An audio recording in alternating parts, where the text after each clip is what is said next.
when I introduced the film, Adam Driver, a Screen Actors Guild nominee for Best Supporting Actor. Golden Globe nominee, John David Washington. Golden Globe nominee, Best Actor, Screen Actors Guild.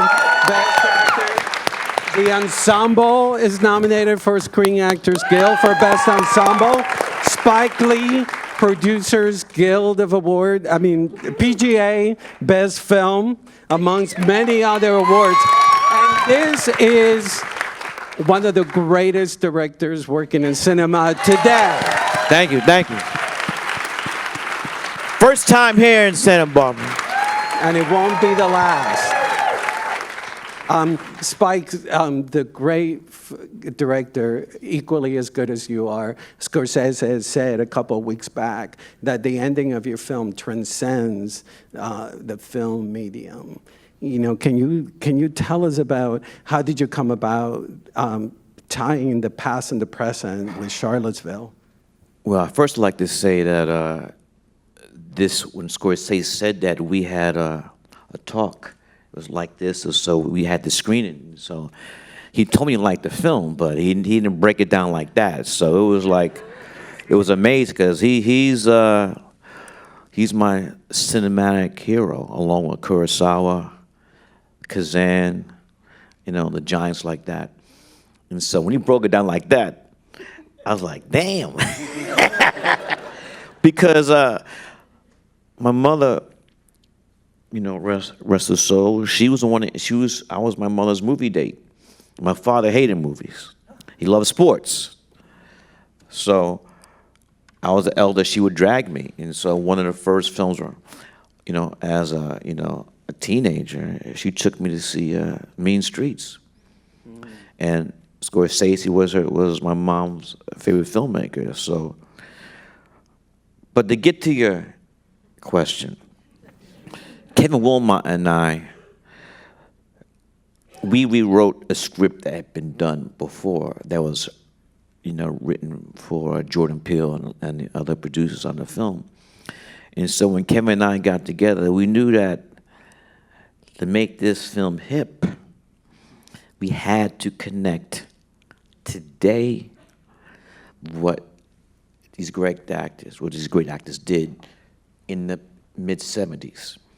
If you don't do that, then it's just like it's a period film. And what's happening in the world today, we felt was an obligation to connect the past. Now, Charlottesville happened in pre-production. But I knew that was going to be the ending. And, you know, before I forget, because we just saw the credits, you play Princess Mary, Don't You Weep. Right. And up until then, we've heard Terence Blanchard's chord. Why did you choose to transition to Mary, Don't You Weep? Me and my brother are very close. And I'm still shook, you know, him, Michael, Aretha just passed. You know, we're losing a lot of great artists and great people. And my friend, he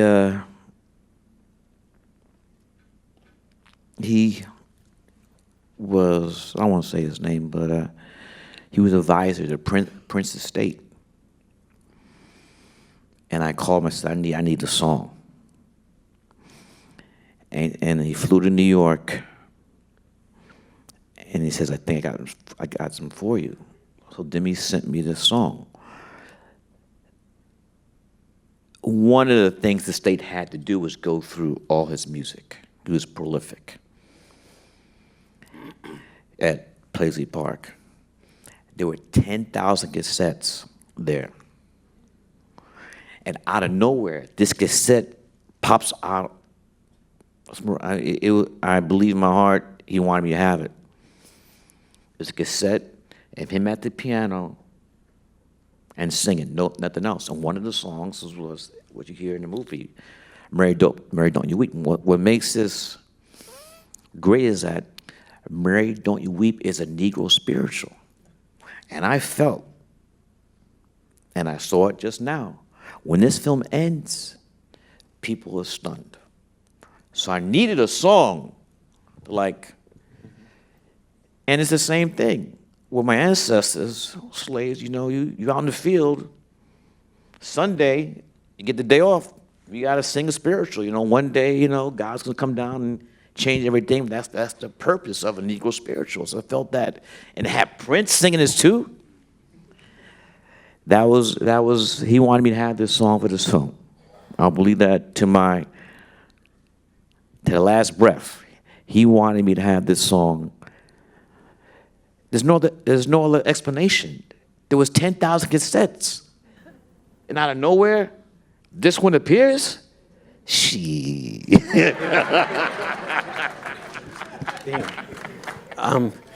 JD, John David Washington, you actually worked with Spike Lee when you were 6 years old and you're in Malcolm X. You know, can you tell us how did it feel to all of a sudden star now in this film?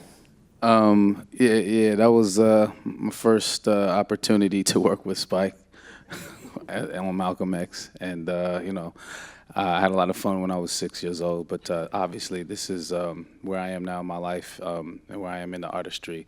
It was a dream come true, you know, and being a part of a Spike film, what he represents, you know, his films helped raise me in so many ways. So it was just an honor to be able to help tell this story, the Ron Star Wars story, and through the lens of Spike Lee.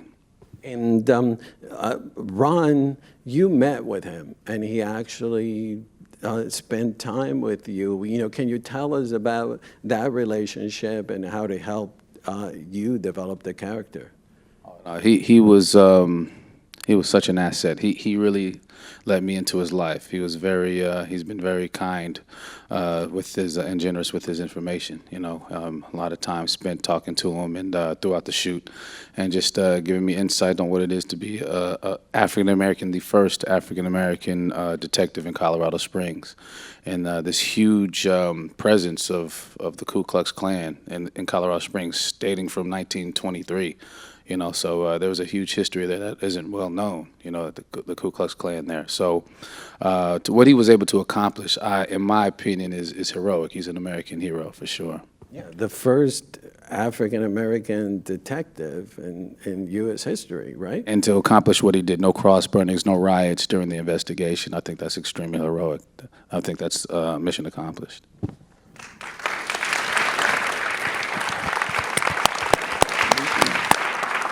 Adam, one of the most poignant things about your character is that you struggle about your you struggle with your faith. You know, once you're seeing all the hate that's happening, you also start to question your faith as a Jewish character. You know, can you tell us about that? Well, I mean, apart from working with Spike, that's the thing I loved so much about wanting to do this is for some people it takes kind of a monumental event for them to even question, have that idea if that's important to them, their personal heritage. And if some people it's toxic and they want to escape it and they feel like they're, you know, better off being their own person. And for some people they actually are more connected to it than they think. But it takes kind of some monumental event. For Flip, I know even just his work ethic as a police officer is tried to make it emotionless to survive, to preserve, to self-preserve in his job.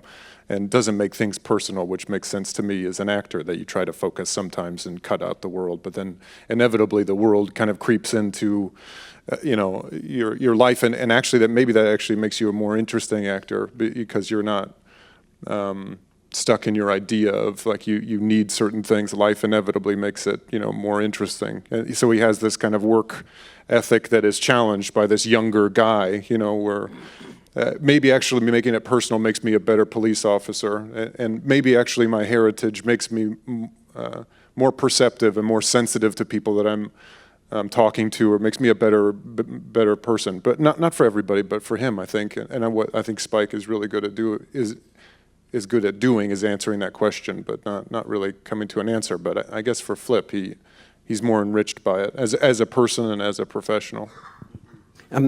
Spike, this film feels so, I mean, it's set in the 70s, but it's just so contemporary the whole time. You know, can you tell us about developing the story, not just script-wise, but also cinematically? There is this incredible blend of modern touches to it, but also true to the 70s.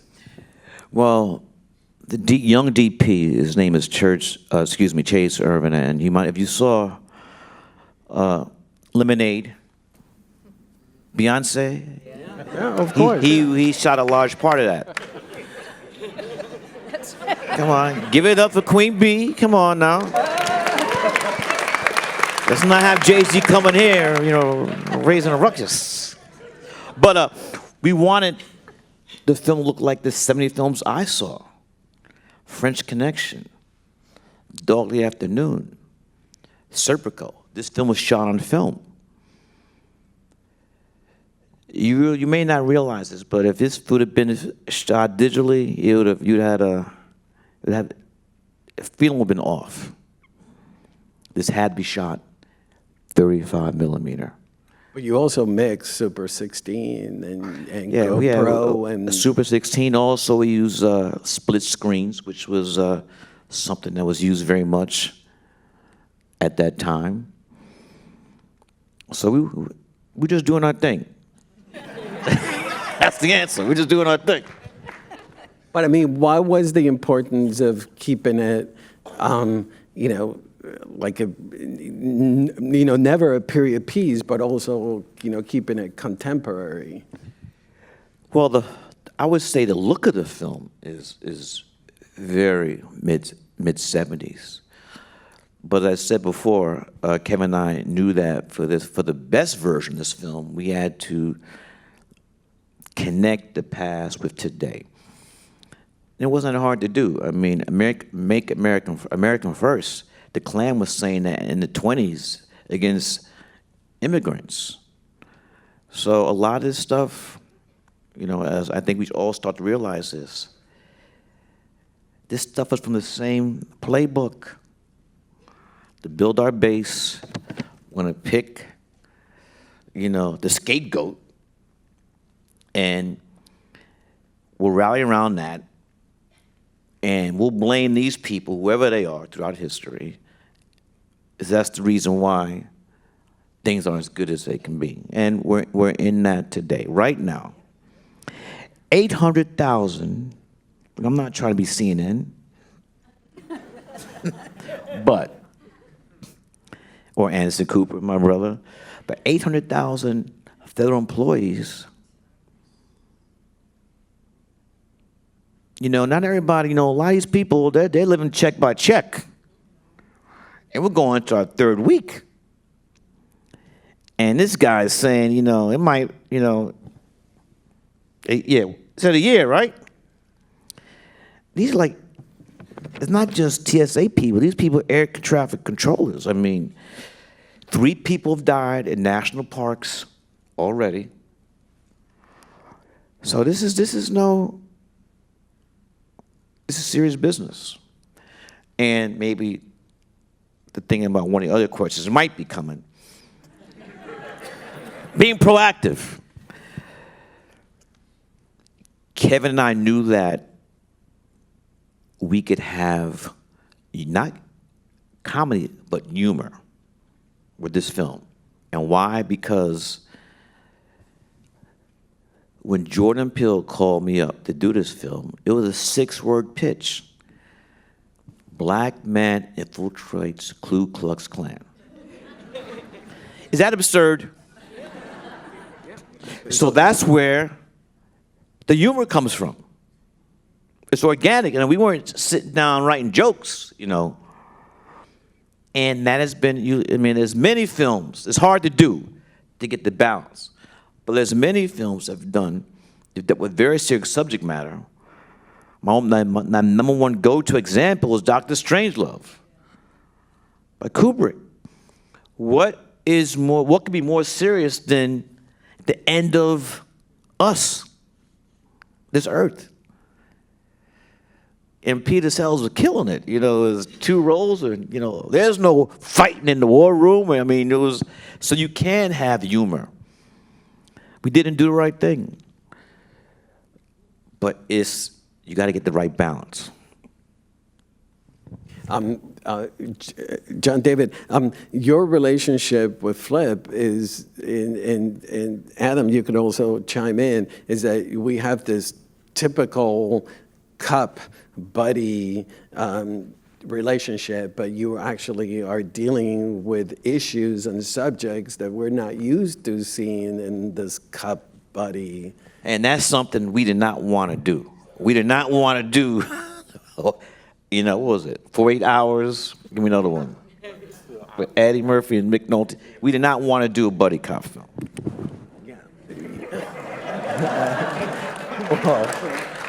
And they didn't do it. I'm sorry if that discourages your question, but I mean, I most certainly, like you Spike alluded to, we weren't looking for the jokes or the comedy and the buddy thing. You know, the natural, I guess, the organic relationship that was happening, I feel like in real life too, translated into the film. And I think because of this case and how unique the case was, and our positions, our characters' positions in the case, sort of bonded them as well. And so again, we had so much to use that was rooted in reality and what actually happened, that it was a lot of fun to explore, you know, the creative, you know, additions to what we were trying to honor, and I felt like we accomplished it. Can we just applaud the performance these guys did? They threw down. They did the do.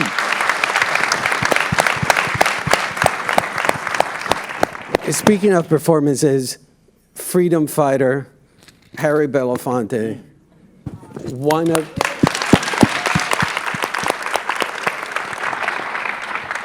it's one of the most poignant scenes in cinema this year, when Harry Belafonte, and you know, can you tell us about the choice? Can you tell us about shooting that scene, and how was that?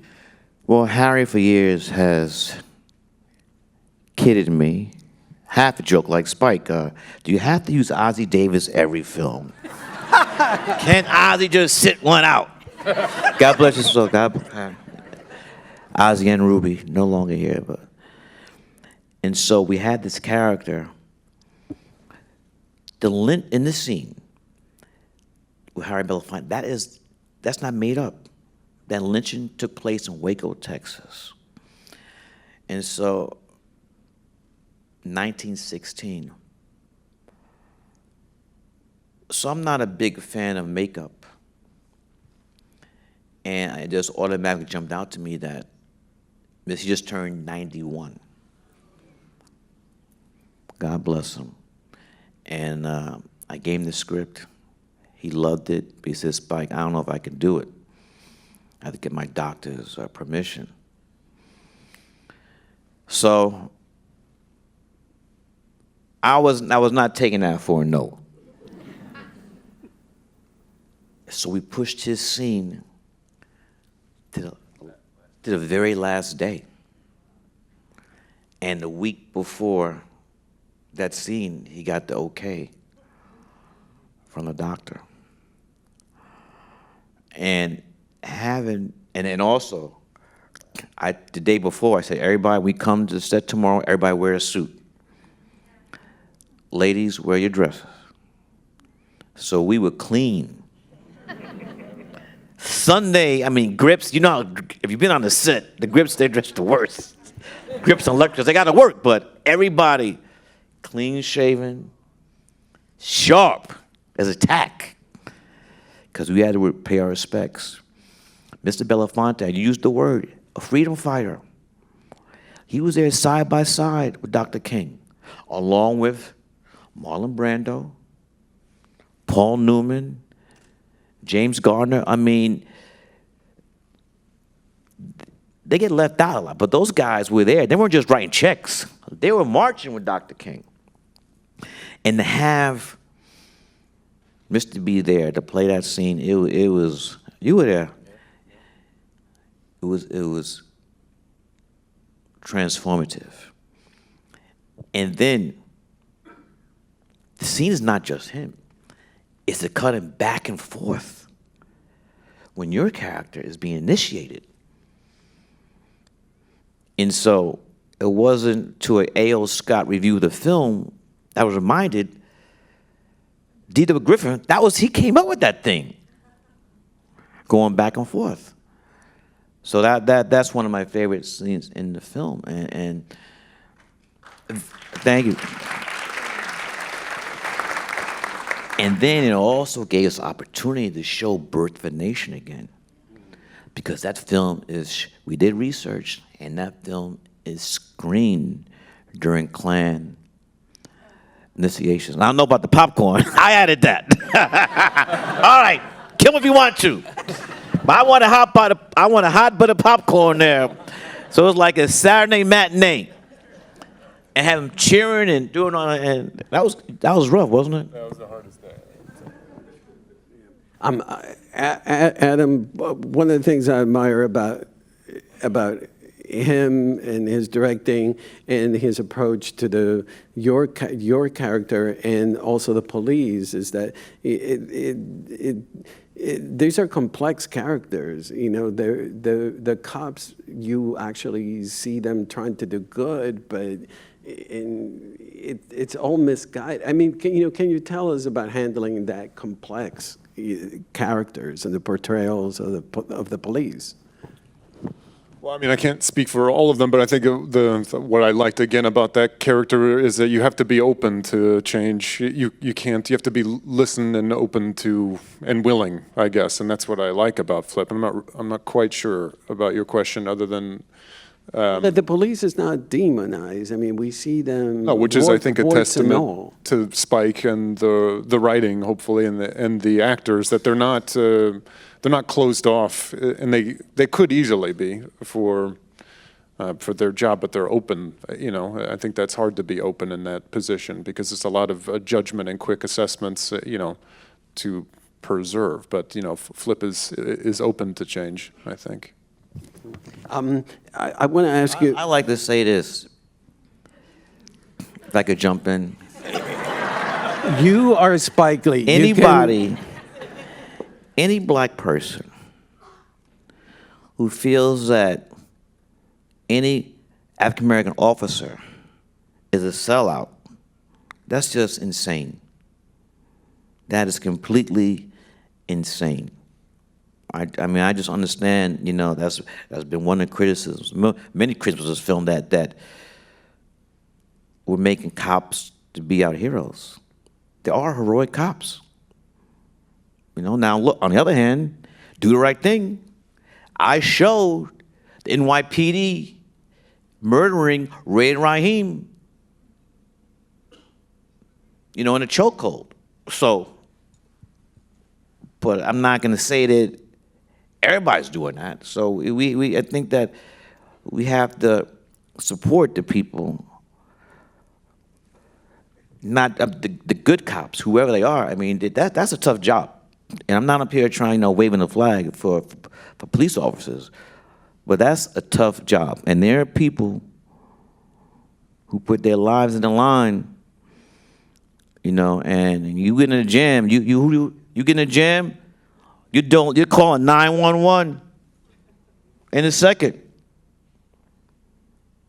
You get in a jam, you're calling those 3 numbers, 911. Whatever the thing is, come help, save my ass, whatever it is. So I want to co-sign. You said that Ron Stallworth is an American hero. What he did, he was the first. And that the first of anything is not easy. Not easy.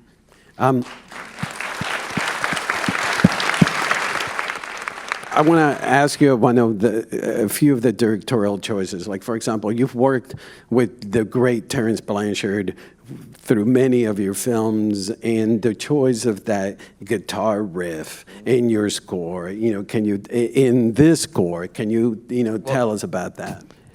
Usually, Terence is also, besides a phenomenal composer, he's also a great trumpet player too.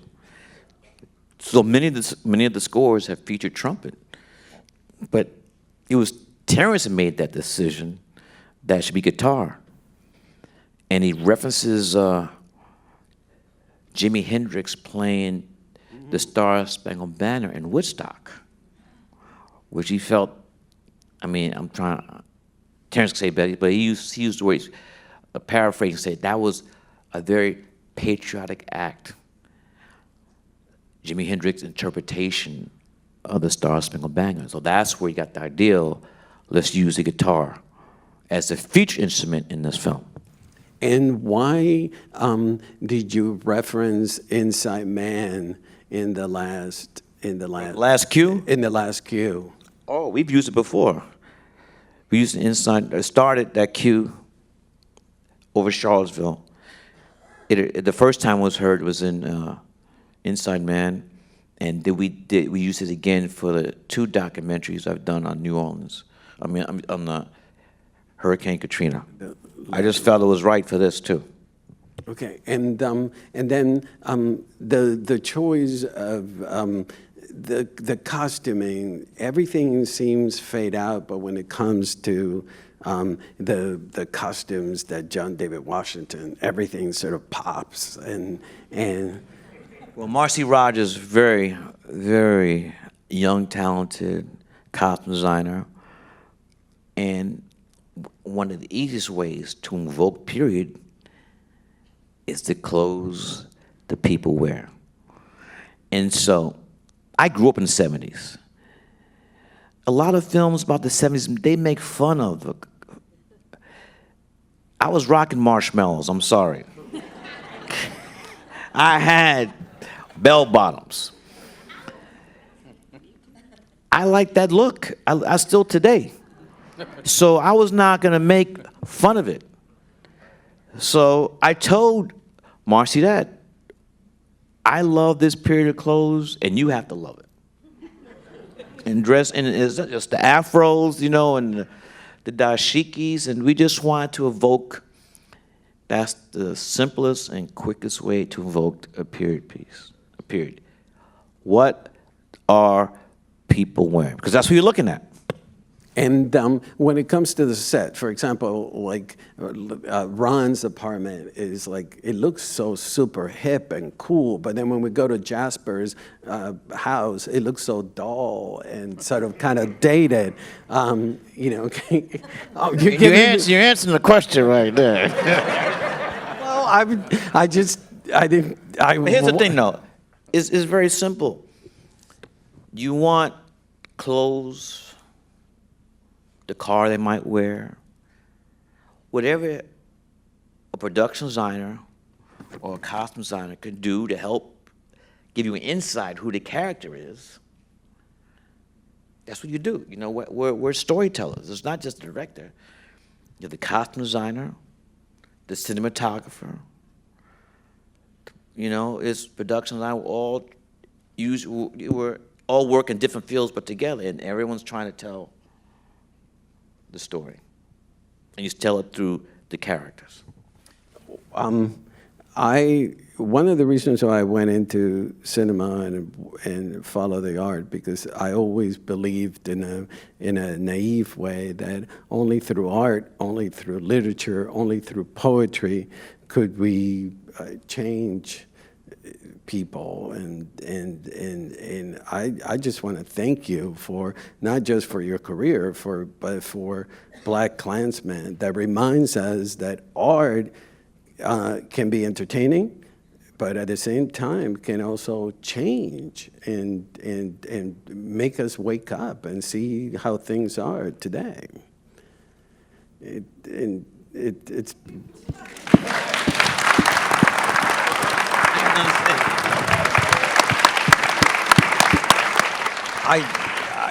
I just wanted to say thank you to the three of you. Thank you for being here. Thank you for coming out. And again, I don't want to beat a dead horse, but when one of my greatest satisfactions when you have talent like the Star Wars brothers. I kid them. That's what I call them now, the Star Wars brothers. When you have talent like this, I mean, directors get too much credit. It's true, 100, too much credit. That's why you want to try to surround yourself with talented people to lift your game up. And these two, shit.